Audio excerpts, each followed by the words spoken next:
For Michaela Curran, come on, Chance. A chance is staring her square in the face. You know, I got a job, I got a car, I got everything I could ever want right in front of me. I just got to reach out and grab it. Today, Curran is clean. A young woman in early recovery, abstaining from a life on the streets and a drug addiction for a chance at a fresh start. I'm back here now, one foot in front of the other, keep my head up. On the streets, Curran saw the community's opioid crisis up close.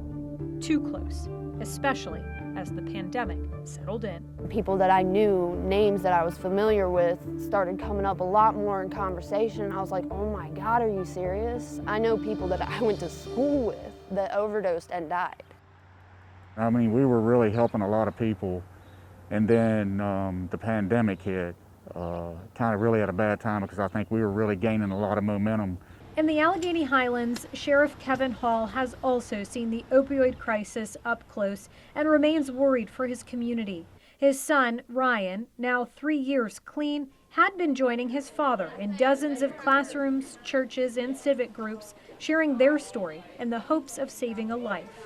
This crisis can strike, and it can strike at any economic level, race, creed, religion, or whatever. It doesn't matter. It doesn't discriminate. The state's chief medical examiner noted in a January report that 2020 will be the worst year on record for fatal overdoses in Virginia. And while overdose deaths were already on the rise, the CDC suggests the pandemic seemed to accelerate the number of deaths. People were just swamped with folks who were relapsing.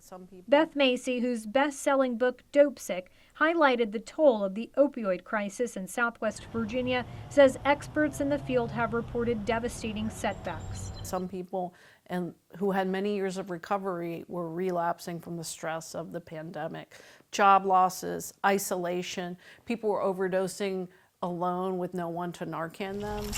I'm sure if I went over to the barn, he'd come up here. In addition to pandemic stress, Curran has another theory owing to the spike. She points to locking state lines at the beginning of the pandemic, restricting access to heroin supplies in particular. They would start cutting it with fentanyl. And that's what caused a lot of the overdoses in the very beginning because people didn't know.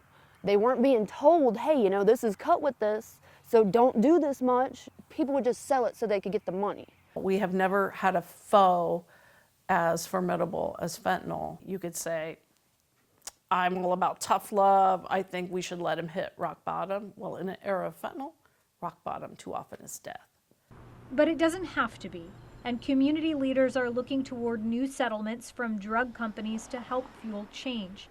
Piedmont Community Services also installed a staff member at the emergency department at Sova Health in Martinsville this month. The staffer can offer people counseling and medication-assisted treatment. In the first 3 weeks, they've connected with 15 people at the hospital, with 7 of them following up for care. Their chances to build bridges, like the one that saved Ryan Hall's life. It's pretty amazing. Still get teared up about some of it when I start thinking about it. It just gives you an example that how low you can go, but then where you can rise to, and be able to keep that. It's just amazing that he was able to do that. And that's what we're hoping to try to save other people and bring them back to that level. And a chance for Curran to keep putting one foot in front of the other for herself and her son. I look back on my band teacher now, and he said, don't ever say you can't. Until you try and try and try and fail and fail and fail, don't ever say you can't. You can, as long as you set your mind to it.